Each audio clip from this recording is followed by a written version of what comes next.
والصلاة والسلام على سيد الأنبياء والمرسلين أبي القاسم محمد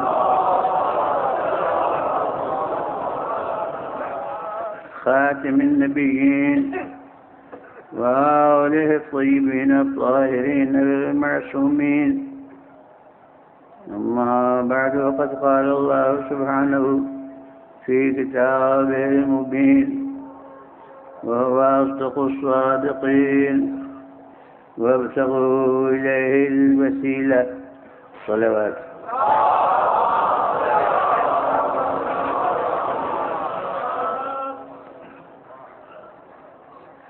ارشاد حضرت عالیہ سے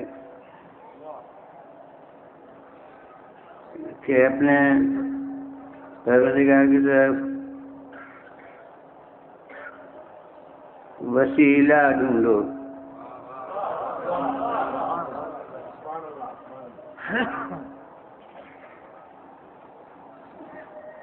الہ یعنی ضمیر ہے اس کی طرف، اور وہ کون؟ اس کا ذکر پہلے ہوتا ہے ضمیر کے مرجع کا کہ اللہ. تو اس کی جانب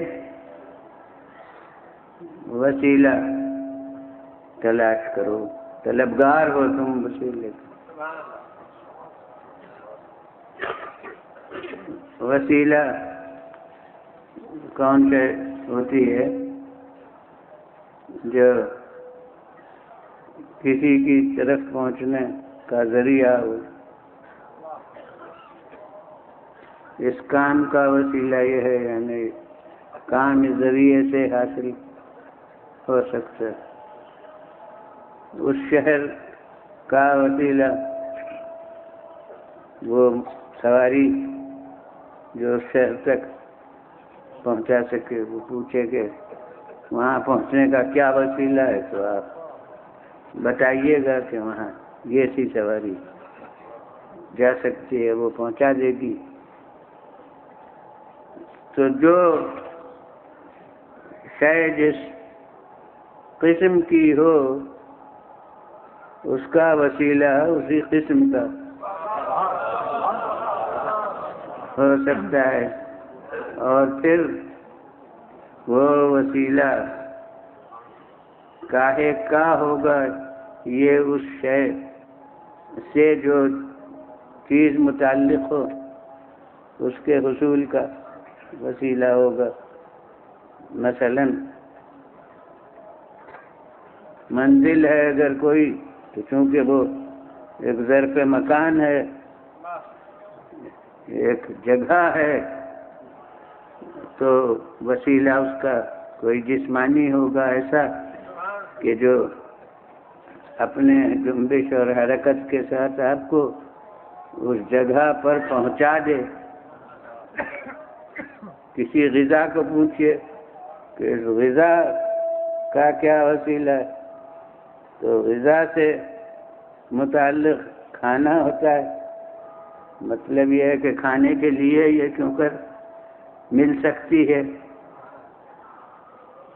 کوئی کام ہو اس سے متعلق انجام پانا ہے. اب یہاں کیا ہے؟ خدا کی طرف وسیلہ، تو خدا نہ ظرف مکان میں مقید ہے، نہ ظرف زمان میں مقید ہے. تو اب وسیلہ اس کا کوئی مرکب نہیں ہو سکتا، سواری کہ جو اس تک پہنچا سکے. وہ تو اسی وقت ہوگا کہ جب وہ کسی محل میں کسی مکان میں ہو، تو پھر مسافت طے کرنے کے لیے سواری درکار ہوگی کہ وہ اس تک پہنچا سکے. کعبے تک پہنچنے کا ذریعہ تو وہ سواریاں ہوں گی، مگر خدا تک پہنچنے کا ذریعہ وہ سواریاں تھوڑی ہو سکیں. 1000 دفعہ ممکن ہے کعبے پہنچ جائے، مگر خدا تک ایک دفعہ بھی نہ پہنچ.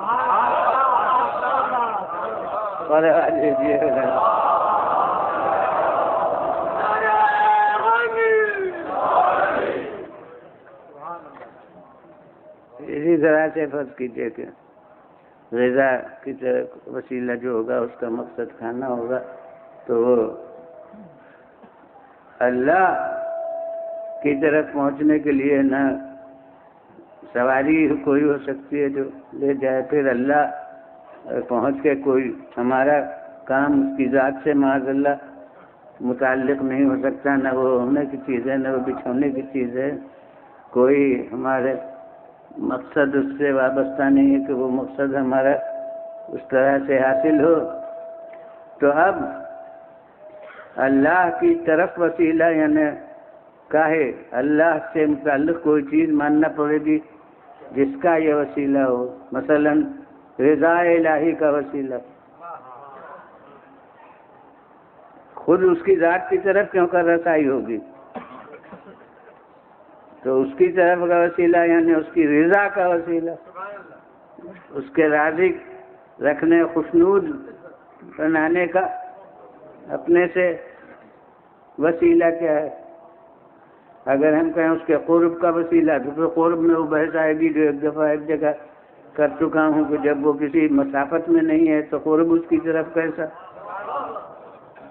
تو وہاں مجھے بہت دیر تک اپنے قربت اللہ کی تشریح کرنا پڑی تھی کہ یہ قربت اللہ کیا معنی ہوتے ہیں، اللہ کی طرف نزدیک ہونے کے لیے، یعنی کیا اس نماز سے پہلے ہم 10 کوس دور سے اور اس نماز کے بعد اب 1 میل کم ہو جائے گا اور اب ہم اپنی جگہ سے 1 میل ادھر چلے جائیں گے، یا وہ اپنے محل سے معاذ اللہ 1 میل ادھر جائے گا، تو وہ قربت اللہ کیا چیز ہے، اس کے لیے بھی تشریح کی ضرورت ہوا کرتی ہے۔ تو اب قرب الہی کا کیا مطلب، وہ بھی نتیجتاً بھائی کہ مثلا رضا الہی کا ذریعہ کیا ہے، اسی کو کہیں گے کہ اس کی طرف کا وسیلہ۔ معلوم ہوا کہ بغیر وسیلے کے اس کی رضا نہیں ملے گی۔ اگر کوئی چیز ہے جس کی تعبیر قرب سے کی جائے تو بغیر اس کے وسیلے کے وہ قرب نہیں ملے گا۔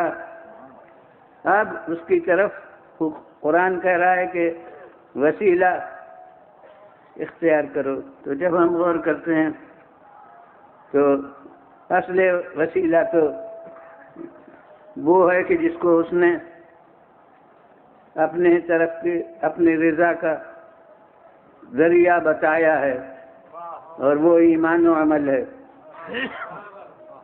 ایمان اور عمل صالح۔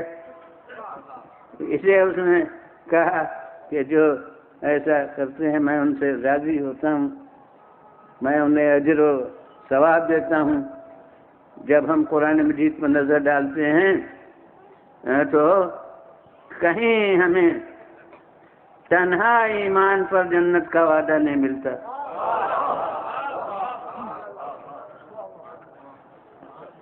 ہر جگہ ایمان اور عمل صالح، کبھی حرف عطف کے طور پر کہ الذین آمنوا وعملوا الصالحات، جو ایمان لائے اور جنہوں نے عمل صالح کیا۔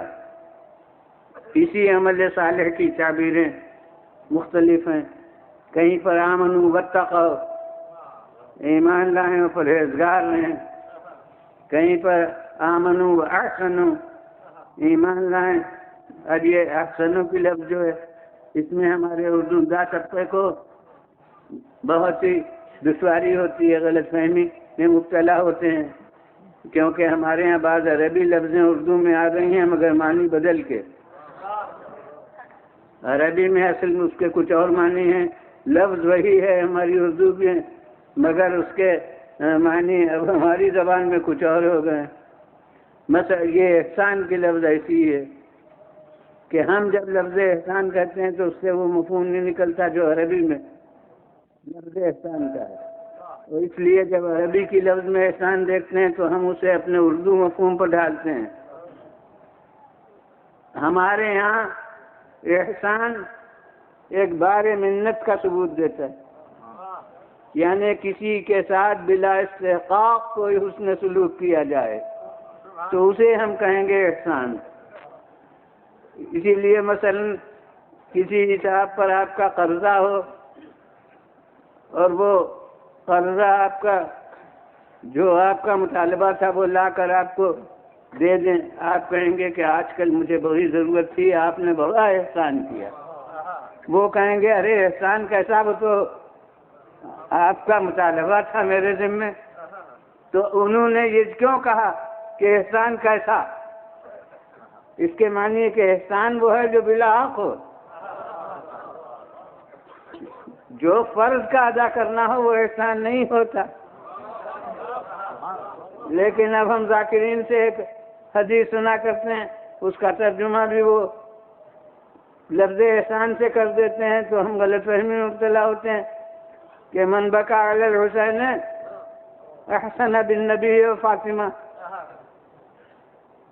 میں تو اس ترجمے کو معاذ اللہ کے ساتھ کہتا ہوں کہ جس نے گریہ کیا اس نے معاذ اللہ رسول و فاطمہ پہ احسان کیا. کیا میرے کہنے کے بعد آپ کا ضمیر گوارا کرتا ہے کہ احسان کریں گے ہم؟ عمر بھر گریہ کریں اور اس سے بہت کے خون کے آنسو روئیں تو ان کا حق ہم سے ادا نہیں ہو سکتا؟ کہ جائے کہ ہم یہ تصور کریں کہ ہم احسان کریں گے. اسی طرح قرآن مجید میں ہے کہ قضا ربک اللہ تعبدوا الا ایاہ وبالوالدین احسانا. تمہارے پروردگار کا یہ فیصلہ ہے کہ عبادت کے سوا اس کے کسی کی نہ کرو مگر ماں باپ کے ساتھ احسان کرو. اب وہ احسان کی لفظ سے پھر وہ معنی پیدا ہو گئے کہ انہیں باپ کے ماں کے ساتھ جو ہم کریں گے وہ گویا ایک ہمارا احسان ہوگا ان پر. تو حقیقت میں یہ ہماری اردو زبان کے لفظ احسان کی کوتاہی ہے. عربی کے زبان کے معنی میں ہے احسان کے معنی ہے حسن عمل. جو فرض ہے وہ ادا کرنا احسان ہے. صلوات بھیجیے بولے.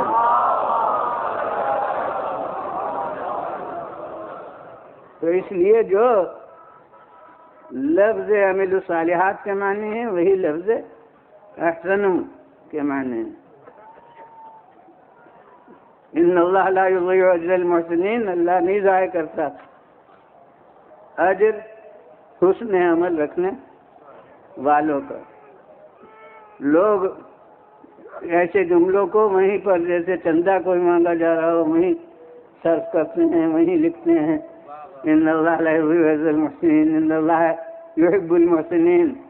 تو در حقیقت ان کے ذہن میں وہی اردو والا احسان ہوتا ہے.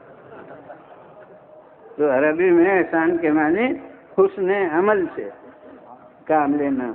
تو کہیں پر آمنوا واتقوا، کہیں پر احسنوا، کہیں پر بطور قید کہ الذین من آمن وعمل صالحا، جیسے جو ایمان لائے اور حسن عمل کرے. کہیں پر عمل صالح کے ساتھ ایمان کی قید، کہیں پر ایمان کے ساتھ عمل صالح کی قید. مثلا ارشاد ہوتا ہے کہ جو بھی من ذکر و انثی، مرد یا عورت ایمان لائے گا وہو محسن، درا حال عمل کرے گا، من عمل صالحا من ذکر و انثی، جو عمل صالح کرے مرد یا عورت وہو مؤمن، درا حال کہ وہ مومن ہو. تو یہاں اصل سرنامہ اجر عمل صالح اور ایمان بطور قید. اور کہیں پر یوں کہ بلا من اسلم وجہہ للہ وہو محسن، جو مسلمان ہو سر جھکائے ہوئے ہو اللہ کے سامنے، اپنے کو سپرد خدا کیے ہوئے ہو، دین اسلام اختیار کیے ہوئے ہو، وہو محسن، درا لے کے ہو، حسن عمل رکھتا ہو. تو معلوم ہوا کہ ایمان کے ساتھ ساتھ حسن عمل. لیکن اب تلاش کر ڈالیے کہ کفروں کے ساتھ عمل السیئات نہیں ہے. ادھر یہ نہیں کہا گیا کہ جو کفر کرے اور بدعمال ہو وہ پھر دوزخ میں جائے گا. جہاں وعید ہے وہاں کفر کے ساتھ اعمال کا ذکر نہیں ہے. جہاں وعد ہے یعنی اجر کا اعلان ہے، وہاں ایمان کے ساتھ عمل صالح کا ذکر ہے۔ اس کے معنی ہے کہ کفر کے ساتھ تو اعمال پر نظر ہی نہیں ہوتی۔ ایمان جب ہے تب عمل کا جائزہ لیا جاتا ہے کہ عمل کا۔ صلوات دیجیے بلند۔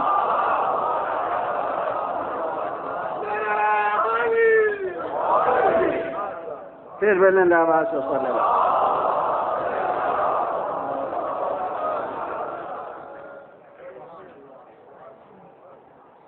اور اب ایک اور حقیقت قرآنی ہے، اس کو آپ قرآن مجید سے شروع سے آخر تک مطالعہ کر کے قرآن مجید کی آیتیں دیکھیے جو ہیں۔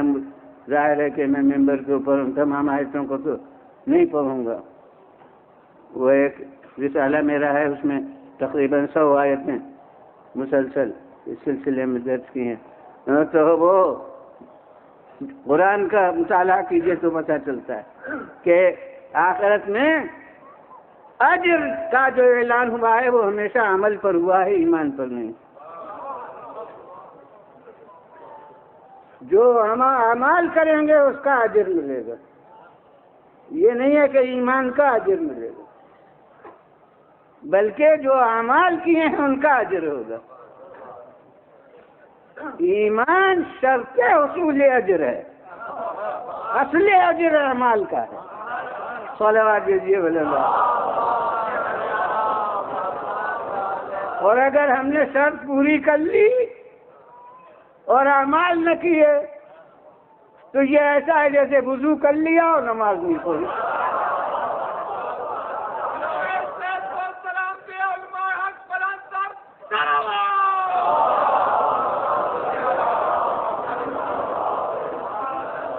صلوات دیجیے بلند۔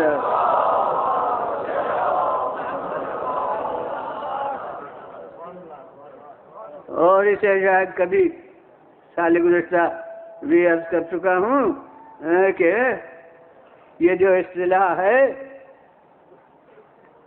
اصول دین اور فروع دین کی، یہ در حقیقت اسی واقعیت کا اظہار ہے۔ لوگ اس فروع دین کی لفظ سے بھی غلط فائدہ اٹھاتے ہیں کہ ارے نماز وغیرہ تو فروعی چیزیں ہیں، گویا فروعی کہہ کے اس کی اہمیت کو کم کرتے ہیں، حالانکہ پیغمبر خدا صلی اللہ علیہ وآلہ وسلم کے پاس جو کوئی مسلمان ہونے کے لیے آتا تھا تو آپ اس کو یہ 2 لفظوں میں بتاتے بھی نہیں تھے کہ یہ اصول دین ہے، یہ فروع دین ہے۔ یہ بچوں کو ہم سکھاتے ہیں کہ اصول دین ہے اور یہ فروع دین ہے۔ پیغمبر کسی مسلمان کو یہ نہیں کہتے تھے کہ دیکھو اصول دین یہ ہیں ان کو یاد کرو اور فروع دین یہ ہیں انہیں یاد کرو، بلکہ آپ فرماتے تھے کہ اللہ اور روز آخرت پر ایمان لاؤ اور نماز پڑھو، یعنی ایک دم پیغام توحید اور پیغام صلاۃ۔ صلوات دیجیے بلند۔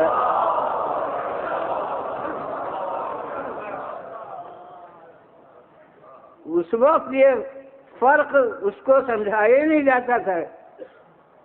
یہ حقیقت میں علماء کی قائم کی ہوئی اصطلاح ہے، علم کلام کی، اصول دین اور فروع دین۔ نہ قرآن میں یہ تفریقہ ہے، امتیاز، اور نہ احادیث میں۔ یہ ایک حقیقت کے اظہار کے لیے ہے جس کو نظر انداز کر کے لوگ اہم اور غیر اہم کا فرق میں اس کا استعمال کرتے ہیں کہ وہ اہم ہیں اصول دین اور یہ بیچارے فروع دین ہیں۔ تو یہ بیچارے پن کے لیے فروع دین کی اصطلاح نہیں تھی، یہ ایک حقیقت کے اظہار کے لیے تھی۔ وہ یہ تھی کہ اصول دین کے معنی یہ بچوں کو اتنا تو بتایا جا سکتا ہے، جو ذرا واقعی سمجھانے والے معلم ہیں وہ شروع میں ان کو صرف لفظ نہیں یاد کراتے، کہتے ہیں اصول دین یعنی دین کی جڑیں اور فروع دین یعنی دین کی شاخیں۔ یہ بچوں کو بھی ترجمہ اس کا بتاتے ہیں۔ تو یہ اصول دین، دین کی جڑیں تو فروع دین یعنی دین کی شاخیں، یہ ایک حقیقت کا اظہار ہے کہ اصول جو ہوتے ہیں یعنی جڑیں وہ نظروں کو دکھائی نہیں دیتی،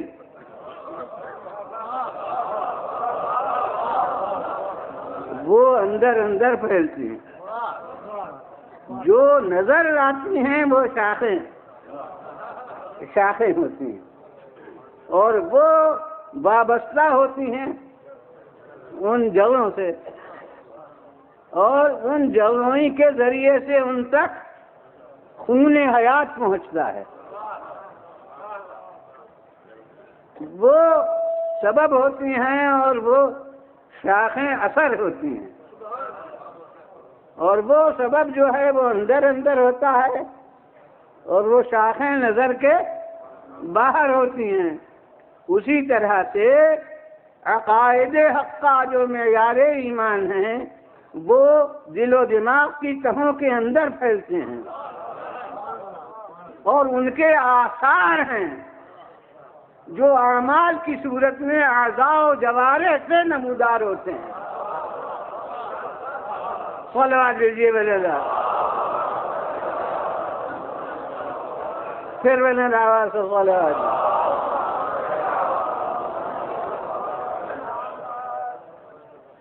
تو حضور اگر جڑیں مضبوط ہیں اور زندہ ہیں تو پھر ممکن ہی نہیں ہے کہ شاخیں نہ ہوں، وہ ان کا لازمی نتیجہ ہے کہ شاخیں ہوں، اور اگر شاخیں پژمردہ ہیں اور خشک ہیں یا موجود ہی نہیں ہیں تو سمجھیے کہ جڑ مردہ ہے، جڑ میں زندگی نہیں ہے۔ اور اب اس کا علاج کیا ہے؟ شاخوں کو پانی میں ڈبونے سے کام نہیں چلے گا، جڑوں میں پانی دینے کی ضرورت ہے۔ بولوا دیجیے بلند، پھر بلند آواز سے بولے۔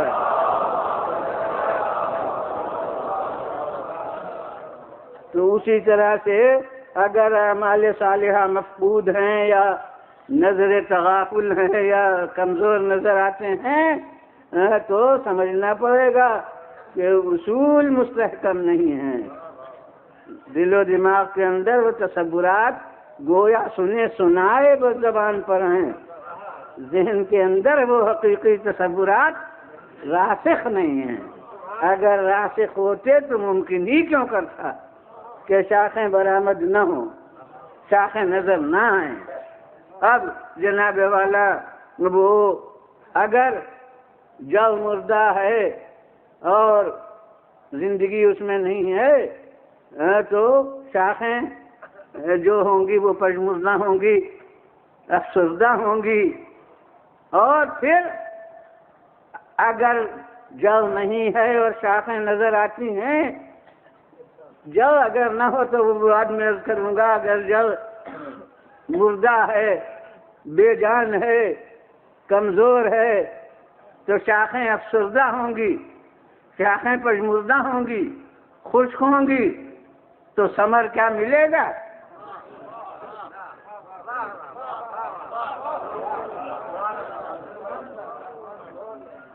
ثمر شاخوں ہی کے ذریعے سے ملے گا، اور ان شاخوں کے ذریعے سے ملے گا جو اصل سے وابستہ ہوں اور جو اصل میں زندگی رکھتی ہیں۔ اگر اصل خشک ہے تو پھر شاخوں سے ثمر نہیں ملے گا۔ اگر جڑ نہیں ہے بالکل اور شاخیں ہیں بڑی ہی دیدہ سے تو وہ نمائشی ہوں گی،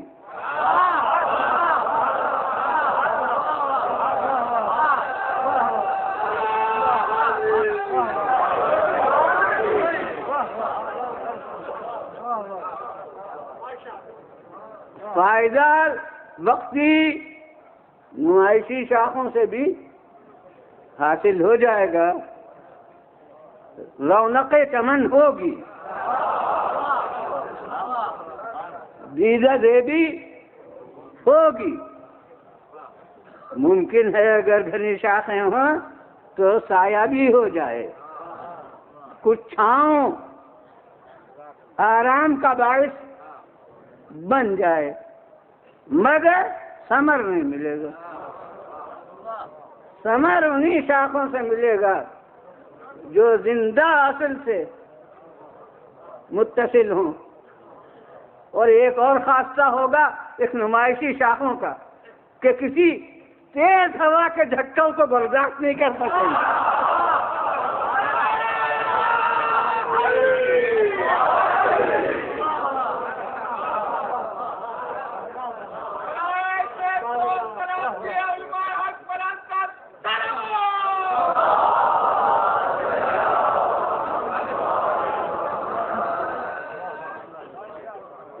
بس جب تک کہ حالات پرسکون ہیں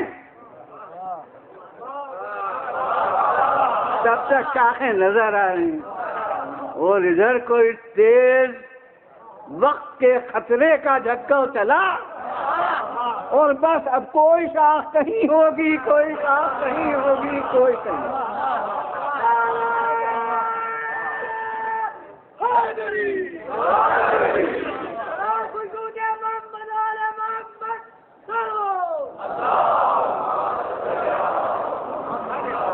صلوات دیجیے میرے لیے.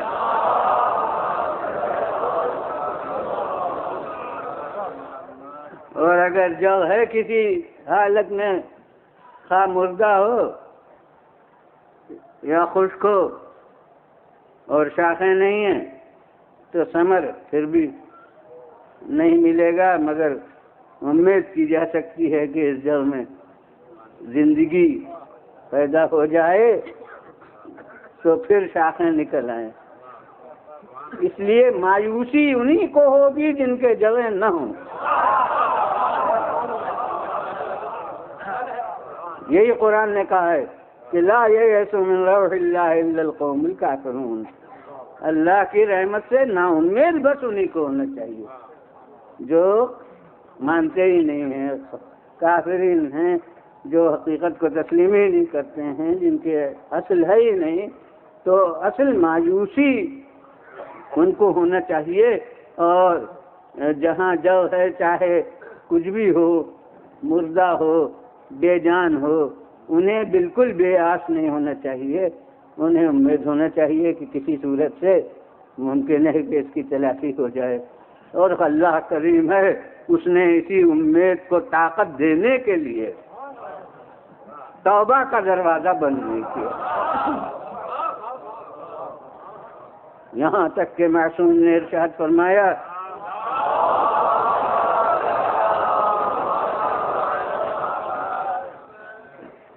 بعض باتیں ایسی ہیں، یہ انداز کلام ہوتا ہے کہ پوری اصل بات جو ہے وہ ایک دم سے کہہ دی جائے تو نظر تغافل ہو جاتی ہے. اس لیے حکمت کلام کا تقاضا یہ ہوتا ہے کہ حقیقت کو جرعہ بجرعہ ایک ایک گھونٹ کر کے پہنچایا جائے. تو اگر شروع میں ذرا ذہن اچاٹ بھی ہے سننے والے کا تو دوسرے جملے میں شاید ذہن اس کا متوجہ ہو جائے، پھر تیسرے جملے میں متوجہ ہو جائے. اس طرح اصل حقیقت بالکل رائے گاہ نہ ہو. تو اس لیے اب معصوم کا کلام ہے، فرماتے ہیں کہ من تاب قبل موتہ بسنۃ قبلت توبتہ. جو اپنے موت سے 1 سال پہلے توبہ کر لے اس کی توبہ قبول ہے. 1 سال سے شروع کیا. اب فرماتے ہیں الا وان السنۃ کثیرۃ من تاب قبل موتہ بشہر قبلت توبتہ. ارے سال بہت ہوتا ہے. جو اپنی موت سے 1 مہینہ پہلے توبہ کر لے اس کی توبہ قبول ہے. اس کے بعد اب فرماتے ہیں کہ الا وان الشہر کثیر من تاب قبل موتہ باسبوع قبلت توبتہ. ارے مہینہ بھی زیادہ ہے. جو اپنے موت سے 1 ہفتہ پہلے توبہ کر لے اس کی بھی توبہ قبول ہے. اس کے بعد ارشاد ہوا الا وان الاسبوع کثیر، ارے ہفتہ بھی تو بہت ہوتا ہے. من تاب قبل موته بساعة بیوم قبلت توبته، جو اپنے موت سے ایک دن پہلے توبہ کر لے. اب دن تک پہنچ گئی بات. اب فرماتے ہیں الا وان الیوم کثیر، ارے ایک دن بھی بہت ہے. من مات قبل موته بساعة قبلت توبته، جو اپنی موت سے ایک ساعت پہلے توبہ کر لے اس کی بھی توبہ قبول ہے. اب ہمارے سامنے سے انتہا ہو گئی، کیونکہ ساعت وہ صاحبان علم جانتے ہیں کہ گھنٹے کے معنی میں نہیں ہے، تھوڑی سی مدت کو، قلیل مدت زمان کو ساعت کہتے ہیں. تو وہ ساعت بھی فرماتے ہیں بہت ہے. من تاب قبل موته قبل ان يتغرغر بالموت، بس جب تک موت کا گھرا لگے اس کے پہلے توبہ کر لے تو توبہ قبول ہے. اتنی وسعت اس کریم نے توبہ کے بارے میں دی گئی، مگر پھر بھی اطمینان کا سرمایہ یوں نہیں ملا کہ وقت نہیں بتایا گیا کہ وہ آخری وقت کب آئے گا. صلوات دیجیے ولی اللہ. پھر ولی اللہ واسطہ صلوات. اور اس قسم کی مجلس یہ نہیں ہے، مگر بات آ گئی تو کہتا ہوں کہ یہی حکمت تھی موت کے وقت کو پردے میں رکھنے کی، اور اس کا کوئی معیار نہ ہونے کی کہ بوڑھے کو موت آئے گی یا جوان کو یا بچے کو. اگر کوئی معیار ہوتا تو جوانی اس اطمینان میں گزارتے کہ ابھی بڑھاپا دور ہے، لہذا کھل کھیل لیں، جتنی چاہیں بجا مالیاں کر لیں، کیونکہ وہ تو اصول ہے کہ بوڑھے ہی کو موت آئے گی. اور جو بچے ہوتے وہ تو کہتے کہ ابھی ہمیں بہت منزلیں طے کرنا ہے، لہذا اول بلوغ ہے ابھی تو، ابھی اول بلوغ میں تو بچہ کہلاتا ہی ہے، چاہے پیش خدا بچہ نہ رہے، لیکن وہ بھی بچہ سمجھتا ہے، دوسرے بھی بچہ سمجھتے ہیں. ارے وہ بیچارہ روزہ رکھنا چاہتا ہے تو بزرگ منع کرتے ہیں کہ ابھی تم بچے ہو، ابھی کیا کرو گے رکھ کے، یعنی اس کو اپنے ہاتھوں جنت سے محروم کرتے ہیں. تو وہ در حقیقت جب معیار نہیں مقرر ہے، معیار مقرر ہوتا تو پروانے سکون ہوتا ان کے لیے جن کی منزل دور ہے. لہذا نہ وقت مقرر نہ عمر مقرر، یہ اسی لیے کہ ہر وقت امید بھی رہے نہ امیدی بھی رہے، سکون و رجا دونوں رہیں تاکہ قوت عمل زندہ رہے، اصلاح عمل کا جذبہ قائم رہے. صلوات دیجیے بھائی اللہ.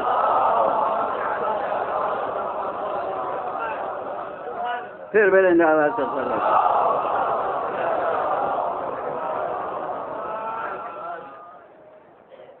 تو اسی بنا پر جب آخر وقت مقرر نہیں تو کون کہہ سکتا ہے کہ یہ نفس آخری نہیں ہے؟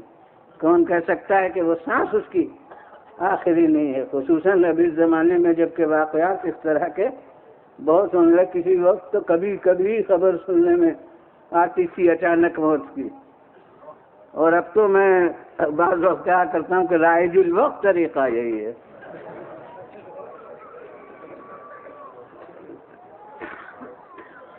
ایک صاحب ہمارے یہاں سے، ڈاکٹر صاحب ہمارے علی گڑھ میں، وہ جناب ایک شادی میں جا رہے تھے، متعلقین کو سوار کیا انہوں نے گاڑی میں، اور خود بھی کھڑے ہوئے، اس طرح کے ایک پیر پہچان کے اوپر تھا اور ایک نیچے زمین کے کہ بس چلنے والی ہو تو سوار ہو جائیں.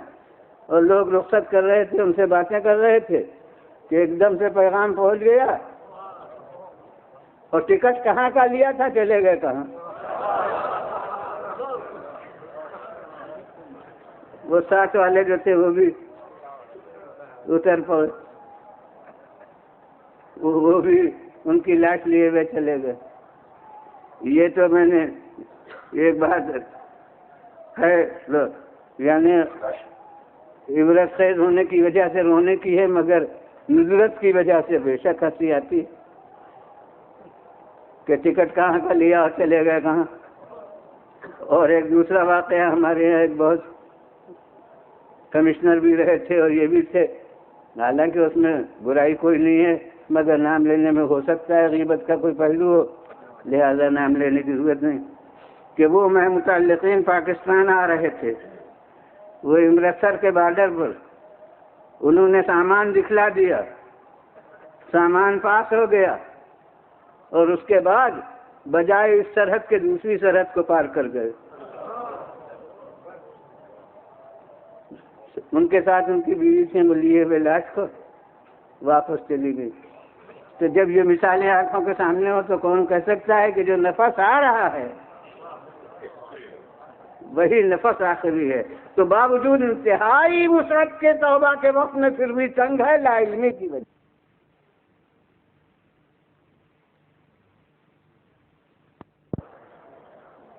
تو اگر سلسلہ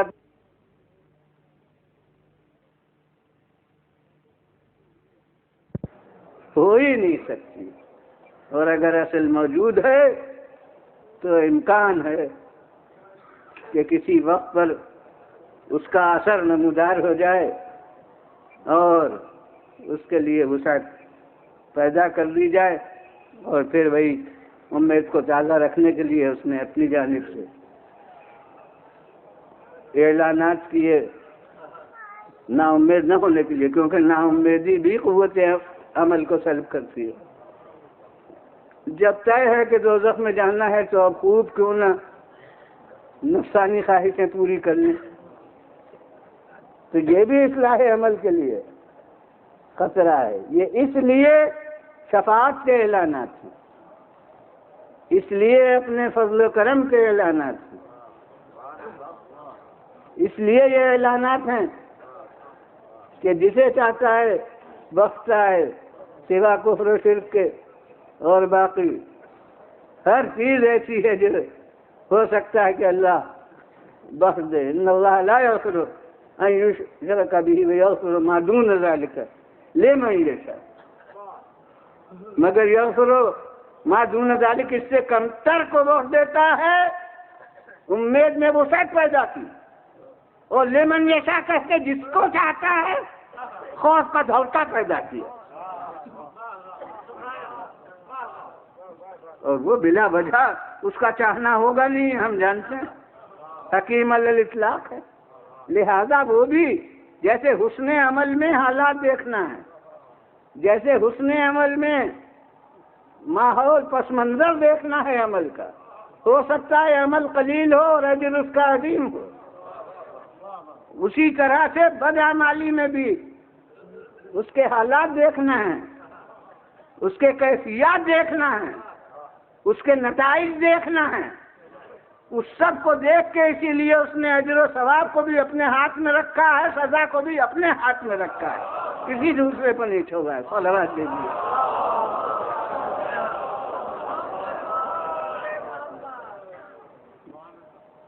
اور یہی وہ چیز ہے کہ جو کاغذ پر نہیں آ سکتی تھی۔ کاغذ پر قانونی طور سے نیکیوں کے نام لکھے جا سکتے تھے اور برائیوں کے نام لکھے جا سکتے تھے۔ میں کہتا ہوں فرشتے بھی نام عمل میں صرف کاموں کے نام لکھ سکتے ہیں، کاموں کے وزن کو نہیں دیکھ سکتے۔ اس کے اظہار کا ذریعہ ہے جس کی تعبیر میزان سے کی گئی ہے کہ قیامت میں اعمال کا وزن ہوگا۔ ارے قانونی طور سے جرائم جو ہیں ان کے وزن کی کیا ضرورت؟ یہ وزن ہے اس کے پس منظر آثار اور نتائج کو دیکھنے سے متعلق۔ صلوات دیجیے بلند پھر بلند آواز سے۔ اور ہم تو لفظیں سنتے ہیں، ان لفظوں سے حقیقتیں تھوڑی بے دیکھی سمجھ میں آتی ہیں۔ آخرت کی چیزیں جو ہیں وہ بس سچے کہنے والوں کی وجہ سے لفظ یاد کر لی ہیں کہ یہ ہوگا، صراط ہوگا، میزان ہوگا، لیکن اس کی حقیقت کیا کسی کی سمجھ میں آئی ہے؟ میزان کے معنی ترازو، تو ہم ترازو جو دیکھا کرتے ہیں 2 پلے ہوتے ہیں اور یہ، تو اب ہمارے ذہن میں آتا ہے کہ قیامت میں بھی ایسی ڈنڈیاں ہوں گی اور ایسی ترازو ہوں گی اور کوئی ملک انہیں لیے ہوئے ہوگا اور اعمال ڈھو ڈھو کر لائے جا رہے ہوں گے اور وہ پلے میں رکھے جائیں گے۔ میں کہتا ہوں یہ ترازو کی حقیقت سے ناواقفیت کا نتیجہ ہے۔ ہر شے کی ترازو اس کے اعتبار سے ہوتی ہے۔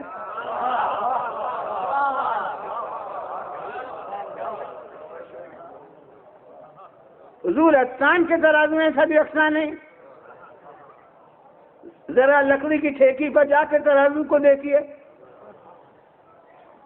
اس کا قد و قامت ملاحظہ فرمائیے، اور کسی عطار کی دکان پر جا کے جس پر وہ فرض کیجئے کہ جو بہت قیمتی دمائیں ہیں ان کو تولتا ہے، اور جوہری کی دکان پر جا کے دیکھیے ہے سب میزان، مگر اس موتی کو لے جا کے ٹھیکی کی ترازو پر رکھ دیجئے تو وزن نہیں معلوم ہوگا۔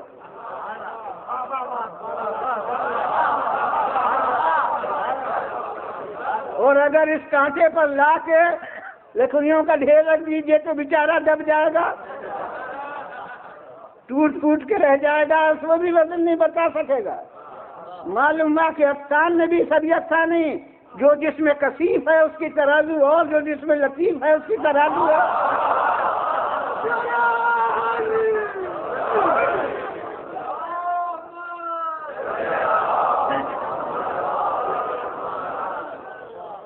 اور پھر مجمع میں ماشاءاللہ شعراء تو بکثرت موجود ہوں گے، حالانکہ اکثر شعراء قدرتی طور پر ہوتے ہیں، فن شعر سے واقف تو بہت کم ہوتے ہیں۔ بہرحال یہ محاورہ تو ہر شاعر کو معلوم کہ یہ شعر موضوع ہے اور یہ شعر ناموضوع ہے۔ موضوع کے معنی تول میں صحیح، جو صحیح ہے وہ موضوع، جو صحیح نہیں ہے وہ ناموضوع۔ وہ تولنے کو کہتے ہیں وزن، وزن کے معنی ہے تولنا۔ تو کیا ہوتا ہے، کوئی ان کے پاس ترازو رکھی رہتی ہے کہ کاغذ پر شعر کو رکھ کے اس میں رکھ دیتے ہوں، اس سے معلوم ہوتا ہو کہ یہ وزن ہے اس کا یا نہیں ہے۔ کیوں؟ میزان کے تو معنی ہے ترازو، یہ اپنے پاس ترازو کیوں نہیں رکھتے، پھر سمجھ لیتے ہیں کہ یہ موضوع ہے اور یہ ناموضوع۔ بات یہ ہے کہ شعر از قبیل اجسام نہیں ہے، شعر از قبیل الفاظ ہے، کیونکہ وہ اس جنس کی چیز ہے، الفاظ کی، لہذا کچھ الفاظ مقرر کیے ہیں کہ ان الفاظ کی ترازو پر وہ تولا جاتا ہے۔ مثلا جتنی بحریں ہیں وہ بحر حضج ہے اور عجز ہے اور عمل ہے اور سری ہے اور منصرح ہے اور کیا کیا بحریں 15 ہیں، مجھے عربی کی معلوم ہے اور فارسی والوں نے اور بڑھائی ہیں، اور اردو والوں نے فارسی کا تتبع کیا ہے، اردو والوں نے کوئی ایجاد اس میں نہیں کی ہے، وہ تو بالکل فارسی کے بحروں کو لے لیا ہے۔ تو جناب مجھے عربی کی بحریں تو یاد ہیں، تو وہ ایک وقت میں 15 تھیں اور پھر ایک نے اس میں اضافہ کیا، وہ 16 ہو گئی، اور اس 15 بھی ایک کی ایجاد سے ہوئی تھیں اور میں 14 تھیں۔ غرض یہ کہ وہ طویل مدید بسیط وافر کامل، اب میں صرف اپنے حفظ کا گویا امتحان تھوڑی دے رہا ہوں کہ سب کو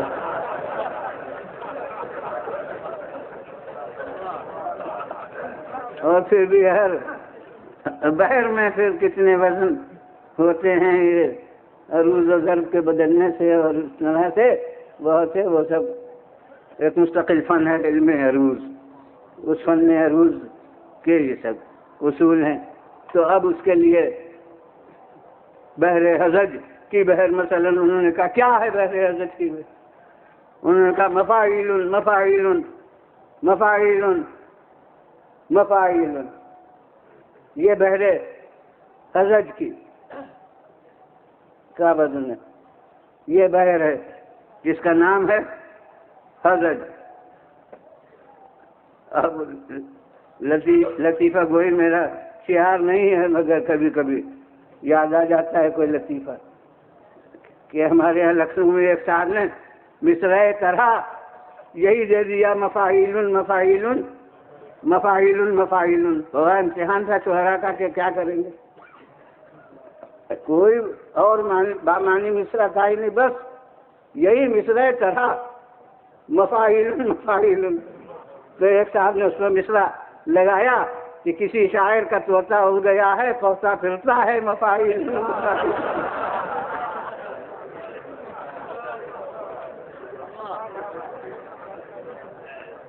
تو بحر حزج کا وزن ہے، رجز ہے، مستفل مستفل مستفل، رمل ہے، فاعلات فاعلات فاعلات۔ غرض یہ کہ یہ سب معلوم ہوا کہ چونکہ شعر از قبیلے از جن سے الفاظ ہے، لہذا اس کی ترازو نہ لوہے کی ہوتی ہے نہ پیتل کی ہوتی ہے، بلکہ اس کی ترازو از قبیلے الفاظ ہوتی ہے۔ اس پر تول کے دیکھا جاتا ہے کہ اگر کوئی حرف بستا ہے یا گھستا ہے تو وہ شعر ہے ناموزون، وزن سے خارج۔ اگر بالکل ہی مطابق ہے، جہاں متحرک ہونا چاہیے وہاں متحرک ہے، جہاں ساکن حرف ہونا چاہیے وہاں ساکن ہے، تو وہ ہے موضوع، چونکہ از قبیلے ہو۔ ماشاء اللہ عربی جہاں طالب علم بھی ہیں، اور ایک دو بات مجھے نظر آ رہے ہیں کہ منطق کو بھی علمی میزان کہتے ہیں۔ ارسطو نے جو منطق ایجاد کی ہے اس کا دوسرا نام ہے علمی میزان، یعنی ترازو کا علم۔ تو اب یہاں کیا ترازو؟ یہاں جناب الفاظ نہیں ہیں، بلکہ حقائق کو تولنا ہے کہ کون صحیح ہے کون غلط۔ تو یہاں معانی ہیں جن کو تولنا ہے، مضامین ہیں جن کو تولنا ہے کہ یہ صحیح ہے غلط۔ تو اس کی ترازو از قبیل الفاظ نہیں ہو سکتی، بلکہ ترازو بھی اس کی از قبیل مطالب و معانی ہوگی۔ اس کے لیے ارسطو نے ترازو ایجاد کی، قیاسات کی، اشکال اربعہ۔ وہ قیاس فقہ والا نہیں ہے، یہ منطق والا ہے۔ صغرا اور کبرا مرتب کر کے اس سے نتیجہ نکالا جائے کہ وہی ہوتا ہے یا نہیں ہوتا۔ اب اس کی جیسے وہاں قسمیں تھیں ویسے منطق میں وہ شکل اول ہے، وہ شکل دوم ہے، اور وہ شکل سبوم ہے، وہ شکل چار شکلیں ہیں، جس میں سب سے زیادہ گویا حقیقت سے قریب شکل اول، اور باقی جتنی اس سے الگ ہٹی وہ زیادہ پیچیدہ شکلیں ہیں۔ نتیجہ ان سے برآمد ہوگا۔ تو آپ نے دیکھا کہ اجسام کی ترازو ان کی قسم سے، وہ بھی جیسا جسم ہو اس کے تناسب سے ویسی ترازو، اور الفاظ کی ترازو شعر میں از قبیل الفاظ، اور معانی کی ترازو از قبیل معانی۔ وہ اصول ثابت ہو گیا نا کہ جیسی جنس ہو ویسی اس کی ترازو۔ ویسے ہی اب درمیان میں ایک چیز آپ کے ذہن کو منتقل کروں کہ نبوت کا وزن کون محسوس کرے گا؟ اور جس میں نبی کا وزن نہیں ہے، نبوت کا وزن ہے، تو نبوت کا وزن کون محسوس کر سکتا ہے؟ یوں جس کا دل چاہے رسول کو اٹھا لے۔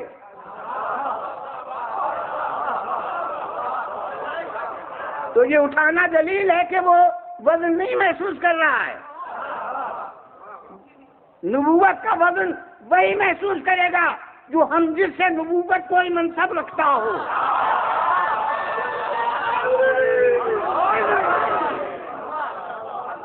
صلوات بھیجیے بلند اللہ۔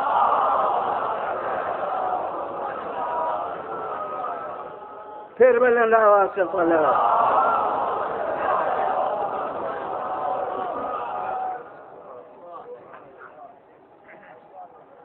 اور اب یہ کعبہ گواہ ہے کہ نبوت کا وزن کس نے محسوس کیا. صلوات بھیجیے بلند آواز.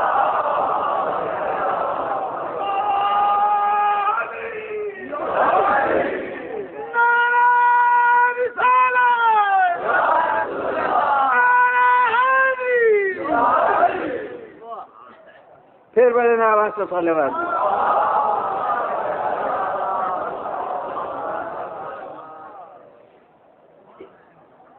اب ذہن کو آپ کے بڑی دور منتقل کرنا چاہتا ہوں. میں کہتا ہوں کہ انہوں نے ان کی رسالت کا وزن محسوس کیا، وہ مجمل طور کے اوپر کہ یعنی برداشت نہیں کر سکے. اس وزن کا احساس اتنا تھا کہ قدم تھرتھرانے لگے. بظاہر یہ قدم کا تھرتھرانا عاجزی ہے، مگر کمال معرفت کی دلیل. صلوات بھیجیے بلند آواز.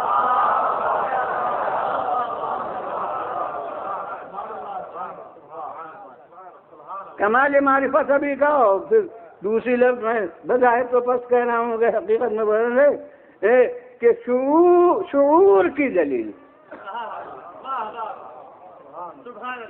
یہ انہوں نے ان کی رسالت کا وزن محسوس کیا، اور انہوں نے ان کی ایک ضربت کا وزن ایسا محسوس کیا کہ تول کے بتا دیا.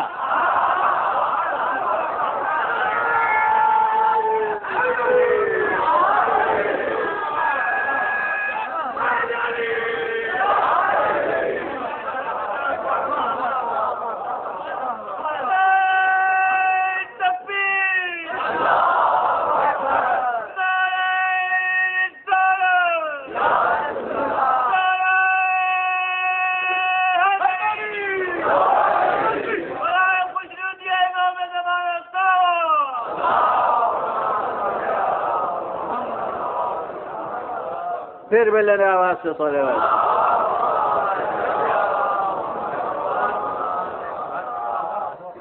تو اب وہ میں اس سے تو ابھی بھولا نہیں ہوں کہ کس سلسلے میں شروع کیا تھا کہ جناب قیامت میں جو میزان ہم نے سنی ہو، میزان نصب ہوگی تو اس میزان پر کیا چیز تولی جائے گی؟ سب کو معلوم ہے، اعمال تولے جائیں گے نا. اور میں نے کہا کہ ہر شے کی میزان ہم جنس چیز ہوتی. جسم کی میزان از قبیل اجسام، الفاظ کی میزان از قبیل الفاظ، معانی کی میزان از قبیل معانی. تو جب اعمال تولے جا رہے ہیں تو اب اعمال تولے جانے کے لیے نہ وہ ٹھیکی کی ترازو کام دے گی، نہ وہ عطار کے یہاں کا کانٹا کام دے گا، نہ وہ شعراء کرام کے وہ بحروں کے الفاظ وہ کام دیں گے، نہ وہ رسول کے صغرا و کبرا کام دے گی. یہاں کچھ انسان کامل چاہیے جن کا عمل ترازو بن سکے. عمل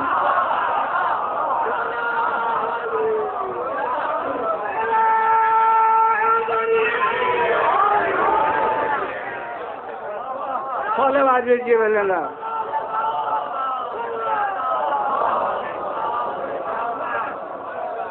پھر بلند آواز سے صلوات.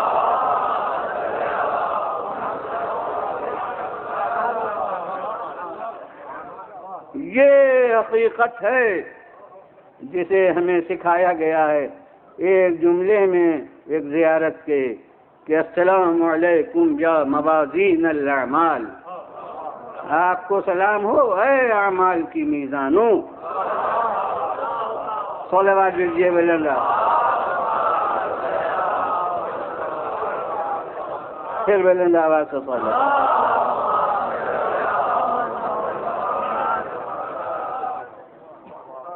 تو یہ عمل جو تولے جا رہے ہیں اس کے لیے اس کے معنی یہ کہ یہ دیکھا جا رہا ہے کہ ان مثالی اعمال سے کتنا کون قریب ہے ہم، جتنا ان سے قریب ہے وہ میزان میں پورا ہے، اور جتنا اس سے دور ہے وہ میزان میں سبک ہے، وہ میزان میں ناقص ہے۔ تو عمل تو لے جا رہے ہیں، اور اگر ہم بدعمالی ہوئے تو ترازو میں کیا چیز آئے گی؟ اعمال ہے ہی نہیں تو پھر دیکھا کیا جائے گا کہ کون مطابق ہے؟ سرے سے لے کے سب کچھ اگر مخالف ہی ہے، سچے کی امت میں ہے اور جھوٹ پر فخر ہے، امین کی امت میں ہے اور بے ایمانی کو عقل مندی سمجھتے ہیں، ایمانداروں کو بے وقوف سمجھتے ہیں۔ تو بتائیے اگر امین اور صادق کو آپ نے معاذ اللہ بے وقوف سمجھ لیا، تو اپنے قول میں ان مشرکین کے ہم نوا ہوئے جو ان کو عقل سے محروم سمجھتے تھے، یا مومنین کی صف میں داخل ہوئے؟ تو حقیقت میں یہ ہے، اگر ہم ان کے گروہ میں داخل ہیں جن کے ہم شیعیت کو اپنے لیے سرمایہ نجات سمجھتے ہیں، تو شیعہ کے معنی ہے کسی کی ٹولی، کسی کا گروہ۔ تو پھر وہی بات کہ سچوں کا گروہ جھوٹے نہیں ہو سکتے، نمازیوں کے گروہ بے نمازی نہیں ہو سکتے۔ تو جب ان کے تابعین ہیں، اور پھر ہمارے جو محاورہ امام کہتے ہیں، اسے شاید اسی مجلس میں کبھی کہہ چکا ہوں کہ امام کے تو معنی وہ ہیں جس کی اقتداء کی جائے۔ یہ تھوڑی دیر کا امام جو جماعت کا ہے، جس وقت سے نیت اقتداء کی ہے، متابعت واجب۔ رکوع اپنی جگہ عبادت، لیکن امام کے پہلے ہو گیا تو نماز باطل۔ سجدہ اپنی جگہ عبادت، لیکن امام سے پہلے ہو گیا تو سجدہ باطل، وہ نماز ہی غلط۔ یہ نہیں کہ جماعت کا ثواب نہ ملے، منہا کر لیا جائے اس میں، یہ نہیں، وہ اصل عمل گیا، اصل عمل برباد ہوا جب مطابقت ہوئی۔ تو یہ وقتی امام کی اطاعت اور اتباع تو فرض ہے صحت عمل کے لیے، اور جو دین و دنیا کے امام ہوں، جو امام مطلق ہوں، ان کو بس ہم نام ان کے بس حفظ کر لیں، 12 امام کے نام سنا دیں تو وہ ہو گیا، مطابقت کی ضرورت ہی نہ ہو، پیروی کی ضرورت ہی نہ ہو۔ تو حقیقت میں وہ باقی مضامین جو ہیں، جو آپ نے آیت کو عنوان کلام سن کے محسوس کیا ہوگا کہ اسی موضوع پر بات ہوگی، وہ انشاءاللہ 2 دن میں اور جو باقی ہیں وہ آئیں گے۔ لیکن آج تو یہی پہلو عرض کرنا تھا کہ ابتغوا الیہ الوسیلہ کا اصل معنی ہے، اصل وسیلہ ایمان اور اپنا عمل ہے۔ صلوات بھیجیے۔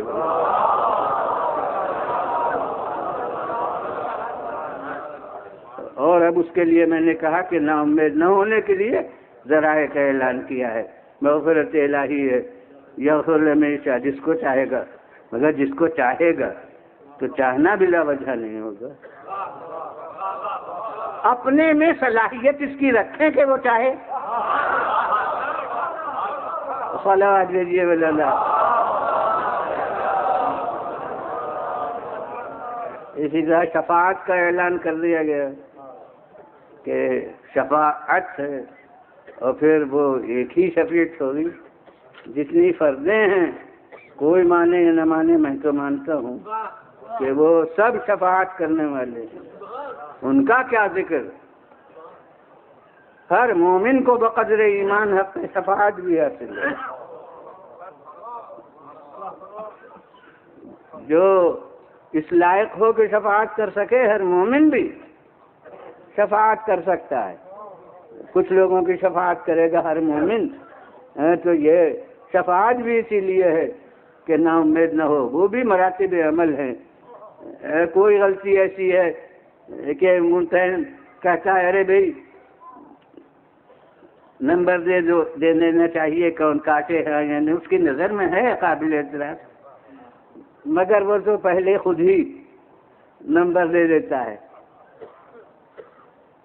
باوجود ہے کہ کمی کا احساس اسے ہے، یہ تو وہ یغفر لمن یشاء ہے، خود ہی جس کو چاہتا ہے معاف کر دیتا ہے۔ اب کچھ ایسا ہے کہ نہیں نمبر تو ہم کم دیں گے، لیکن اگر کوشش ہوگی تو بڑھا دیں گے، وہ بھی میں کہتا ہوں مراتب خود کمزوری عمل ہے کہ کسی کو بغیر شفاعت خود ہی معاف کر دیا، کسی کو جیسے ذرا الجھاوے میں ڈال کر شفاعت کرا دیے، وہ شفاعت بھی چشم و ابرو دیکھ کے کرتے ہیں، مرضی دیکھ کے شفاعت کرنے والے ہیں، لا یشفعون الا بغیر اس کی اجازت کے، اس کے اذن کے بغیر شفاعت بھی نہیں کرتے، تو شفاعت کرنے میں بھی اس کی مرضی، تو حکمت یہ ہے کہ میں خود تو نہ معاف کروں ان کے کہنے سے، یہ بھی ایک درجہ ہے بدعمالی کا، لیکن بس اب زیادہ عرض کرنا نہیں ہے، میں کہتا ہوں بس اپنے اعمال اتنے تو رکھیے کہ شفاعت کرنے والوں سے کہتے شرم نہ آئے،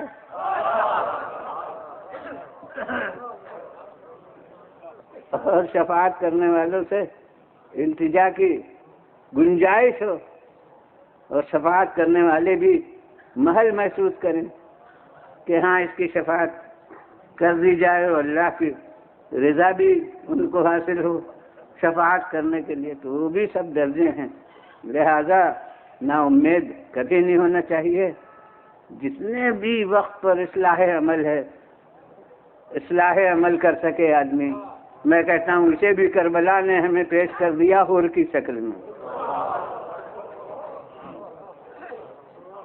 کہ دیکھو کتنے سنگین جرائم، یعنی ہم بہرحال بھول تو نہیں سکتے،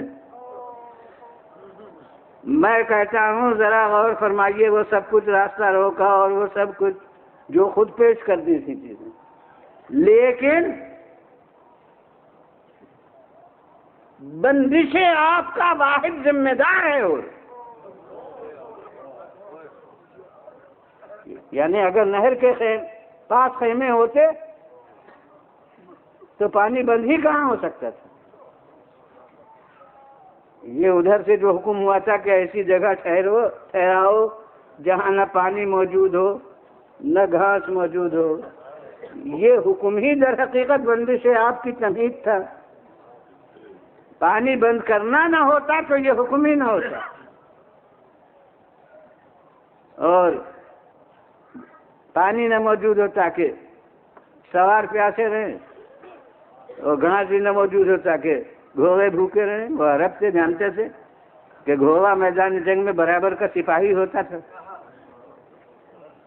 میدان جنگ میں مددگار ہوتا تھا اپنے سوار کا، میدان جنگ کے گھوڑے جو ہوتے تھے وہ دشمن کو زد پر لاتے تھے، سوار کو اپنے زد سے بچاتے تھے، پورے طور سے جنگ میں وہ شریک ہوتے تھے گھوڑے، تو وہ سب عرب تھے، وہ جانتے تھے، تو مقصد یہ ہے کہ گھوڑوں کی بھی طاقتیں سلب ہوں اور سواروں کی قوت بھی سلب ہو، اس لیے ایسی جگہ ٹھہراؤ جہاں نہ پانی ہو نہ گھاس ہو۔ تو یہ حور ہی تھا جس نے اس حکم کی تعمیل کی اور خیمے نصب نہ ہونے دیے۔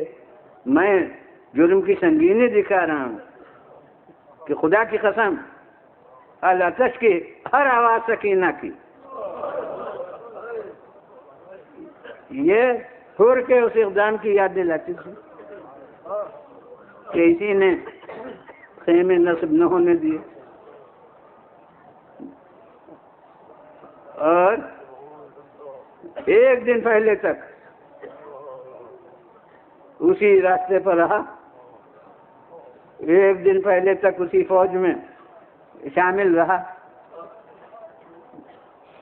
مگر صلاحیت ظرف موجود تھی، ابھی ہمت اتنی نہ تھی کہ دنیا کو بالکل ٹھکرا دے، مگر سمجھ رہا تھا کہ غلط راستے پر میں جا رہا ہوں، یہی احساس حال نیک بن گیا، اسی نے منزل حق سے قریب کر دیا۔ خود رودات بعد میں سنائی ہے، ورنہ دنیا اس کے واردات قلب کو کیا جانتی کہ راستے بھر اس کو کیا تصورات رہے، اتنے دن اسے کیا ادھر سے شرائط سلو امام نے پیش کیے، خور جیسے غور سے دیکھتا رہا،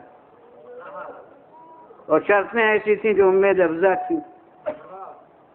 ادھر کے سردار ابن سعد نے خط لکھا کہ اب بنا جنگ کوئی نہیں رہی، اس لیے کہ امام حسین صاحب یہاں تک تیار ہوئے ہیں کہ میں ملک چھوڑ دوں گا، دور و دراز کسی سرحد پر چلا جاؤں گا، اس کے بعد جنگ کی کوئی ضرورت نہیں۔ اور وہ اس نے پہلا تاثر ابن زیاد کا بھی یہی تھا، اسے لکھ چکا ہوں میں تفصیل سے، ہر ایک دیکھ سکتا ہے، وہ تو تازہ ایڈیشن بھی اس کا چھپ چکا ہے۔ تو ہر ایک ابن زیاد نے بھی فوراً تاثر یہ محسوس کیا، تو اس نے اپنے دربار میں کہہ دیا اس خط کو پڑھ کے کہ یہ خط تو بالکل خیر خواہی کا ہے، واقعی انہیں جنگ کی کوئی ضرورت باقی نہیں، مگر تاریخ بتاتی ہے کہ اس وقت دربار میں شمر موجود تھا، اور شمر نے مفسدہ انگیز تقریر کی کہ خود ابن سعد کی وفاداری کو مشکوک بنا دیا، اس میں جو عہدے کی رقابت ہوتی ہے اس کا بھی بڑا دخل تھا، کہ اس نے کہا کہ ارے میں نے تو خبریں سنی ہیں کہ وہ جا کر حسین سے مل گیا ہے، اور 12 بجے رات تک، آدھی رات تک آپس میں گفتگو ہوا کرتی ہے، انہیں ایک دفعہ جو بلایا تھا گفتگو ہوئی تھی، اس نے اس طرح پیش کیا کہ آدھی رات تک گفتگو ہوا کرتی ہے، اور یہ بالکل دھوکہ دینا ہے، اس وقت وہ قبضے سے نکل گئے تو پھر ہاتھ بھی نہیں آئیں گے۔ بس ایسی فساد انگیز تقریر تھی کہ فوراً خود ابن سعد کے خلاف غصہ زبردست آ گیا کہ ہمیں بے وقوف بنا رہا ہے، اور اسی غصے میں وہ خط لکھا کہ ہم نے تم کو صلح کی گفتگوؤں کے لیے نہیں بھیجا ہے، نہ اس لیے بھیجا ہے کہ تم سفارش ان کی ہمارے یہاں کرو، ہم نے تو تم کو اس لیے بھیجا ہے کہ بس یہ مطالبہ پیش کرو کہ وہ ہتھیار ڈال دیں اور غیر مشروط طور سے اطاعت کر لیں، اور یا پھر جنگ کرو، اور اگر تم تعمیل نہ کر سکو تو میں نے شمر کو ہدایت کر دی ہے، اور شمر کو ہدایت کی تھی کہ اگر وہ تعمیل نہ کرے تو تم سردار لشکر ہو اور اس کا سر قلم کر کے ابن سعد کا بھیج دینا، یہ ہدایت اس کو ہوئی تھی۔ یہ تمام خط و کتابت 9 محرم کی سپہر تک جاری تھی، اور اسے غور سے برابر دیکھ رہا تھا، اور امید کرتا تھا کہ کچھ نہ کچھ تو طے ہو ہی جائے گا۔ بس یہ خط لیے ہوئے شمر 9 محرم کی سپہر کو پہنچا، نماز عصر کے بعد بالکل شام کے قریب وہ خط لیے ہوئے ابن سعد کے پاس آیا، تو ابن سعد خط کو پڑھ کے بالکل صورت واقعہ کو سمجھ گیا، اس نے کہا کہ مجھے یقین ہے کہ تو ہی نے وہ کام خراب کر دیا ہے جو بن رہا تھا، اور بس ایک بہت تاریخی جملہ اس نے کہا ہے کہ بخدا حسین بیعت تو نہیں کریں گے، غیر مشروط طور سے اطاعت کا اقرار تو نہیں کریں گے۔ اب یہاں طبری کے 2 نسخے ہیں، عام نسخہ جو چھپا ہوا اس وقت ہے وہ تو یہ ہے کہ انا نفسن ابیتن بین جنبے، ایک ذلت سے انکار کرنے والا نفس ان کے پہلو میں ہے، ذلت سے انکار کرنے والا، ابی ابا رکھنے والا، تو یہ تو ان کی عزت نفس کا گویا قرار ہے، یعنی وہ سمجھتا ہے کہ یزید کی بیعت کرنا عزت نفس کے خلاف ہے۔ اور ایک بڑی قیمتی ہے، وہ تبری کے کئی نسخوں میں ہے، معلوم ہوا نسخہ بدل کے طور کے اوپر، اب وہ چھپے ہوئے نسخے میں اس کو ہم دوسروں کے سامنے اس لیے نہیں پیش کر سکتے کہ وہاں، اور دیکھیے لفظیں چونکہ قریب ہیں تو بہت قرین قیاس ہے کہ لفظ سی بدل گئی ہو۔ ان نفسن ابیتن، اس زمانے میں نقطے وغیرہ بھی نہیں ہوتے تھے، اکثر قلمی کتابوں میں 4 صدی ہجری کی تالیف ہے، تاریخ ہے، تو وہ ان نفس ابی ہے بین جنبہ، نفس ابیتن بعد میں ہو گیا، ان نفس ابی ہے بین جنبہ۔ اس نے کہا وہ بیعت تو نہیں کریں گے، ان کے باپ کا دل ان کے سینے میں۔ اور اب میں نے عرض کیا کہ وہ ہم غیر کے سامنے نہیں پیش کر سکتے، جبکہ اب وہ چھپے ہوئے نسخوں میں نہیں ہے، لیکن ہے بڑی قیمت اگر یہ کہیں۔ میں کہتا ہوں بڑی دور کی بحث کا فیصلہ ہو جاتا ہے اس ایک جملے سے۔ بیعت نہیں کریں گے اس لیے کہ ان کے باپ کا دل ان کے سینے میں ہے، یعنی نہ ان کے باپ نے کبھی بیعت کی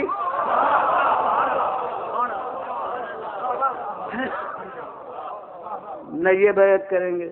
بہرحال اب وہ نہیں ہے تو میں اس کو پیش نہیں کر سکتا دنیا کے سامنے۔ تو یہ بہرحال اس نے طے کر لیا کہ بیعت تو نہیں کریں گے۔ اس نے کہا کہ اب ان باتوں سے فائدہ کیا، یہ بتاؤ کہ تعمیل حکم کرنا ہے یا نہیں۔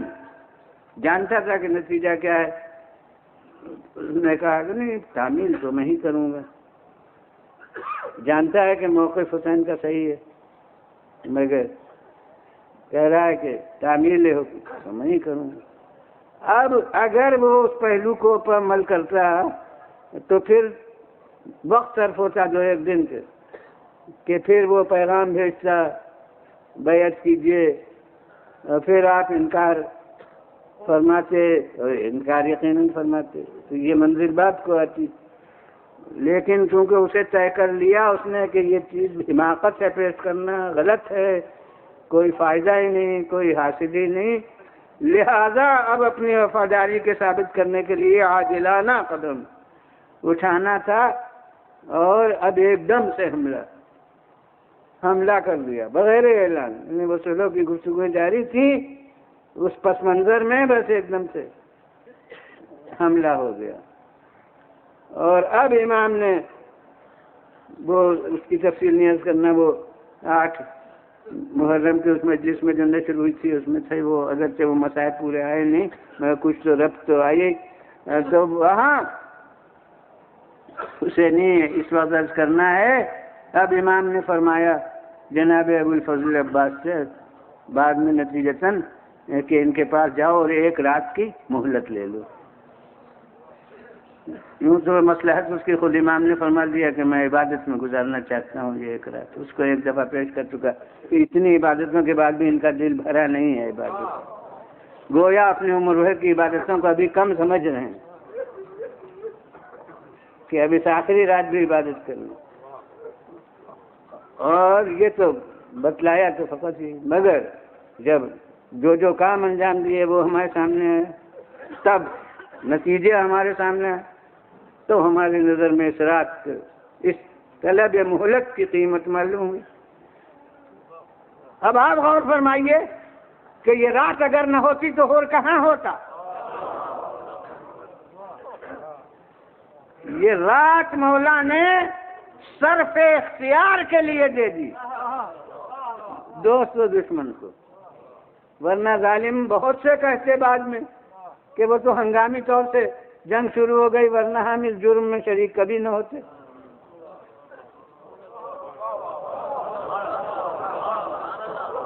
اور اصحاب امام کے متعلق غلط فہمی رہ جاتی کہ وہ تو ایک دم جنگ شروع ہو گئی سب پھنس گئے، ورنہ موقع ملتا تو کتنے چلے جاتے۔ ایسے موقع پر کوئی ثابت قدم رہ سکتا ہے؟ معلوم ہوتا ہے کہ نہ ساتھ والوں کی وفاداری نمایاں ہوتی، نہ ادھر والوں کا ظلم نمایاں ہوتا۔ اب اس کے ساتھ ادھر والوں نے تو اس رات سے کوئی فائدہ نہیں اٹھایا، ممکن ہے کبھی ممبر پر سنا ہو آپ نے، میں جانتا ہوں کہ بعض لوگ بیان کیا کرتے ہیں، مگر جہاں تک میرا تاریخ کا مطالعہ ہے، جن کو جانا تھا وہ جناب مسلم کی خبر سن کے چلے گئے تھے۔ اب کربلا میں جتنے تھے ان میں سے ایک بھی نہیں ہے کہ جس نے اس خطبے کی بنا پر ساتھ چھوڑ کے جانا گوارا کیا ہو۔ تو ادھر والوں میں سے کسی نے فائدہ نہیں اٹھایا، مگر ادھر سے پوری اس رات کی قیمت حر کی شکل میں آ گئی۔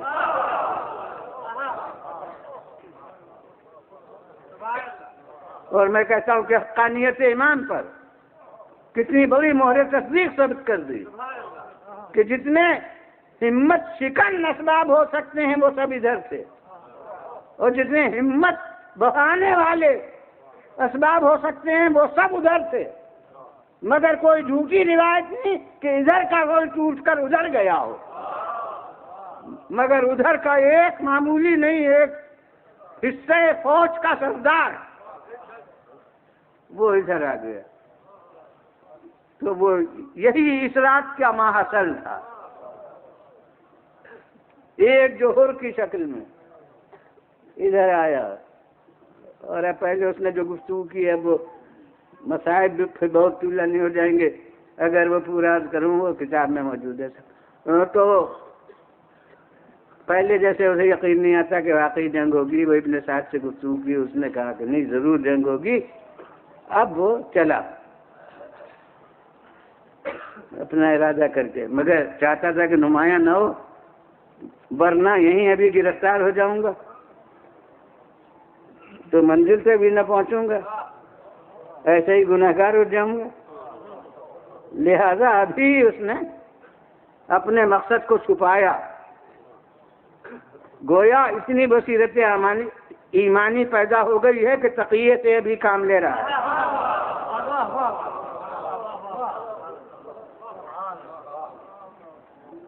چاہتا ہے کہ مقصد میرا پورا ہو جائے، پہنچ تو جاؤں امام تک، اس کے بعد تو جان لینا ہے ہی، مگر بیکار جان تھوڑی لینا ہے، جان کو حقارت نہیں کرنا ہے، سوارت کرنا ہے۔ لہذا آہستہ آہستہ بڑھ رہا ہے آگے۔ اب یہ قرہ ابن قیس، وہ اس کا ہم قبیلہ تھا، بہت بے تکلف، یہ بیچ میں کہاں جا رہے؟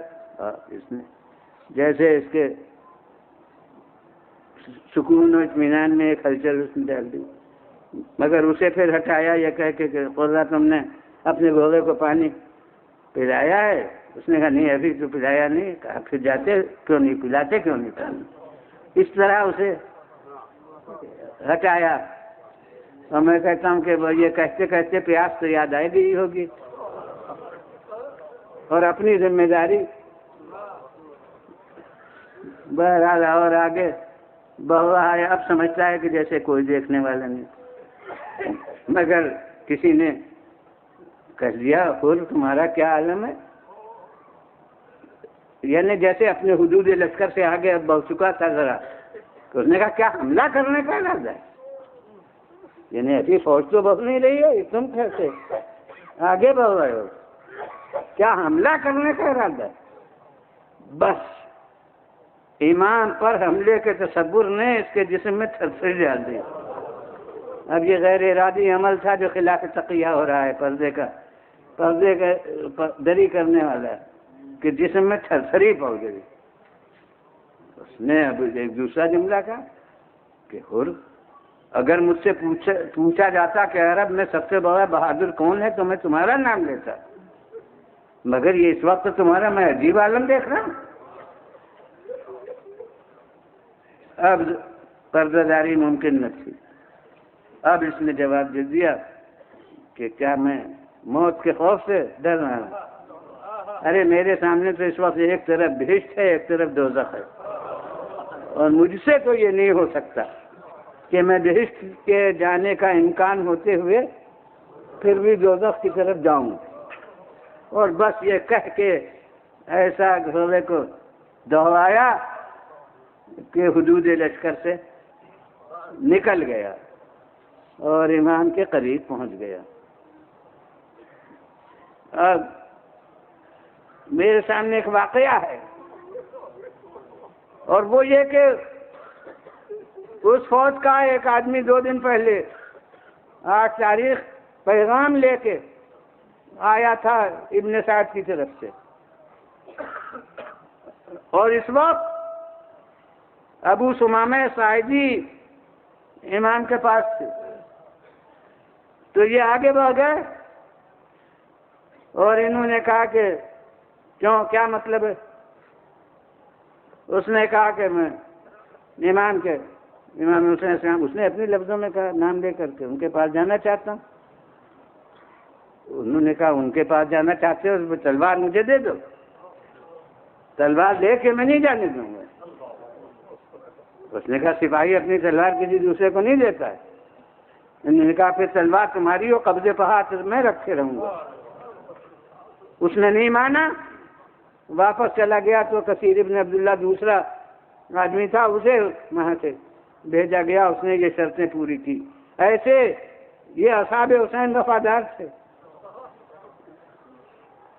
اور یہ نمایاں فرد جس نے راستہ روکا تھا وہ بلا مزاحمت پہنچ گئی اور اتنا کہ قدموں پر سر ڈال دیا۔ اب وہ بہت دفعہ کہا کرتا ہوں کہ ہر بات راویوں نے تھوڑی بتائی ہے، درایتاً غور کیجئے کہ یہ پہنچ کیسے گیا کریں۔ بس وہی میں محسوس کرتا ہوں کہ جیسے ادھر وہ حد نظر کے سامنے آیا اور امام نے فرما دیا کہ دیکھو روکنا نہیں، دوست ہے دشمن نہیں ہے، ورنہ کسی اور کا کیا ذکر، عباس کے ہوتے ہوئے وہ بلا کسی رکاوٹ کے حسین کے قدموں تک پہنچ گیا۔ اور بس یہ مولا کا ظرف عالی ہے، اس نے آ کے روایت میں یہ کہ ڈھال سپر سامنے لے لی۔ کچھ علماء نے لکھا ہے کہ یہ عرب میں علامت تھی کہ اگر کوئی جنگ کے لیے آیا کہ تلوار ہاتھ میں لیتا تھا، اور اگر سپر سامنے لے لی ہے تو اس کے معنی ہے کہ طالب امان ہے اور یا پیغام لے کے کوئی آیا، تو سپر سامنے لے لی تھی۔ اور میں کہتا ہوں کہ چہرے کو چھپا بھی لیا تھا کہ کیا منہ دکھاؤں۔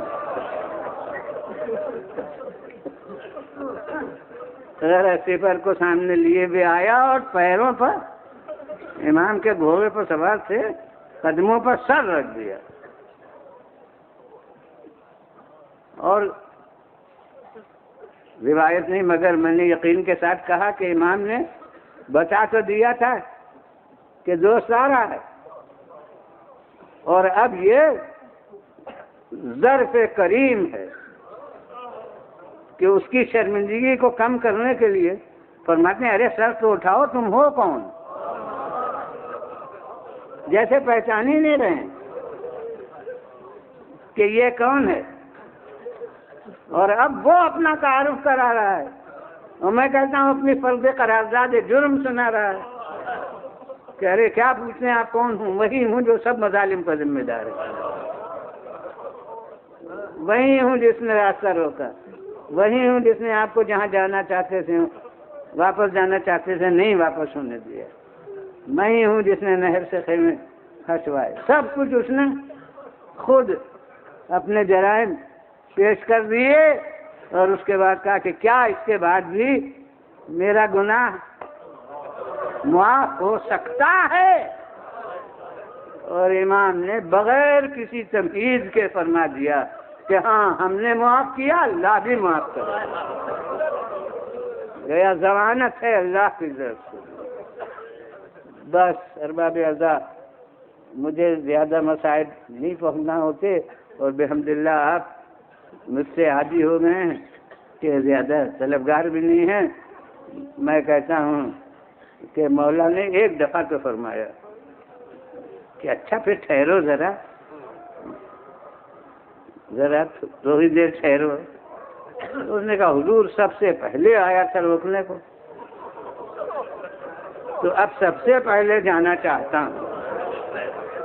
اب اہل مراسی نے تو بہت کچھ نظم کیا ہے، پیغام خیمے کے اندر گیا ہو کیا ہوا وہ سب، وہ روایت کتابوں میں تو ہے نہیں، وہ اہل مراسی کا نظم کر رہا ہے۔ بس امام نے بس ایک دفعہ کہا تھا کہ ذرا ٹھہرو تو، اور اس نے جب کہا کہ نہیں میری تمنا یہ ہے کہ پہلے آیا تھا تو پہلے ہی جاؤں، تو اب امام نے نہیں روکا. بس اب میں تو ایسے مسائل سمجھتا ہوں کہ میں کہتا ہوں امام کیا روکتے. انہیں تو احساس تھا کہ جب دشمن فوج کا سردار ہو کے آیا تھا تب تو پانی پلا دیا،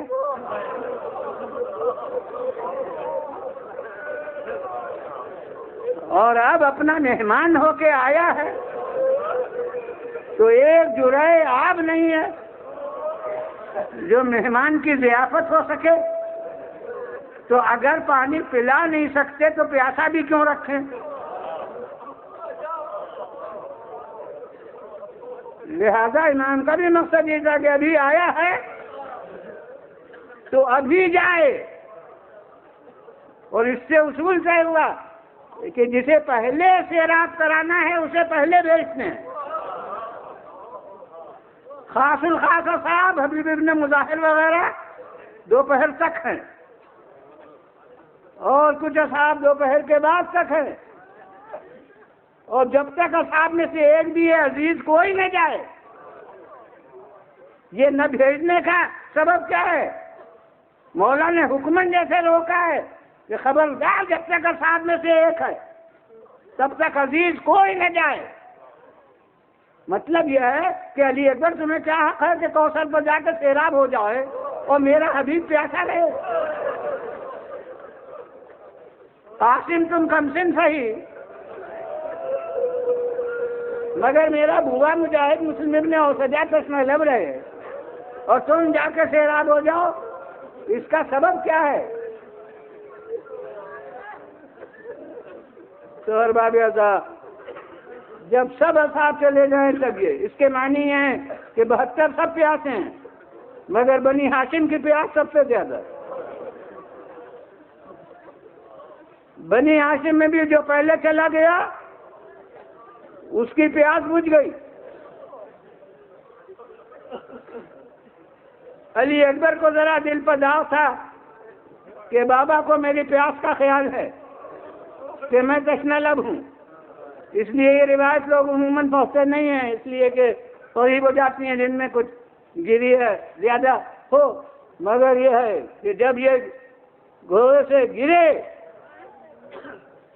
دل پر اثر تھا کہ باپ کو میری پیاس کا احساس ہے. تو انہوں نے سلام کیا اور سلام بھی انوکھا.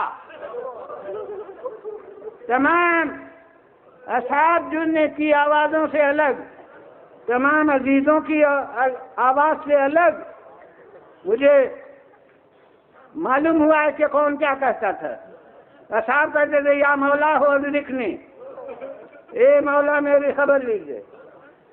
عزیز جس کا جو رشتہ تھا وہ کہتا تھا. بھتیجے کہتے تھے یا اماں ہو ادرکنی. عباس کے سوا جو اور بھائی تھے سب نے کہا کہ یا آقا ہو ادرکنی، اے بھائی میری خبر لیجیے. علی اکبر نے جو کہتے مجھے عربی اتنی معلوم ہے کہ یا بتا ہو ادرکنی، اے بابا میری خبر لیجیے. مگر انہوں نے یہ نہیں کہا کہ اے بابا خبر لیجیے. انہوں نے کیا کہا انہوں نے ابھی عرض کروں گا. میں کہتا ہوں انہوں نے کیوں نہیں کہا اے بابا خبر لیجیے. ماشاء اللہ مجمع میں جوان اب کثرت سے بحمد اللہ شریک ہونے لگے ہیں. میں کہتا ہوں کہ ایک تو ننگ شجاعت محسوس ہوا کہ جوان بیٹا بوڑھے باپ کو مدد کے لیے بلائے.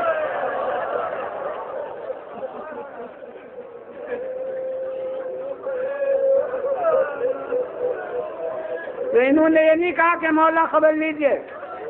اور پھر یہ بھی احساس ہوگا کہ جو پکارتا تھا اور بابا جاتے تھے تو کم سے کم میں ساتھ ہوتا تھا.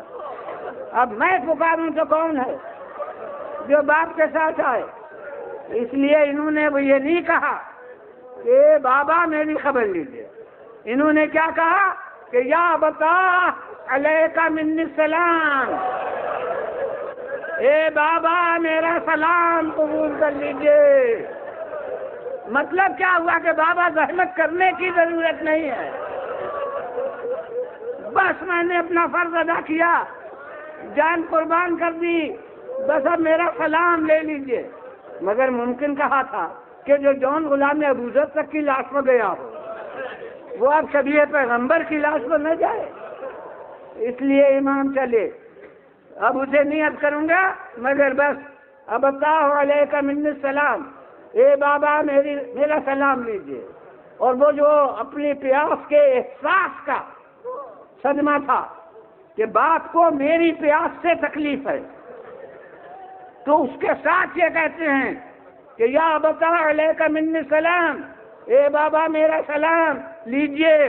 ھذا جدی سقانی بکاسہ الوفا، ارے یہ میرے دادا علی کھوے ہوئے ہیں، ان کے ہاتھ میں 2 جام ہیں، ایک جام مجھے دیا ہے اور ایسا پلایا ہے پانی کہ جس سے پیاس بالکل بجھ گئی، اور اے بابا ایک جام اور ہاتھ میں ہے، فرماتے یہ میرے بچے حسین کے لیے ہے، ارے وہ 3 دن کا بھوکا پیاسا آ رہا ہے۔ یہ میں نے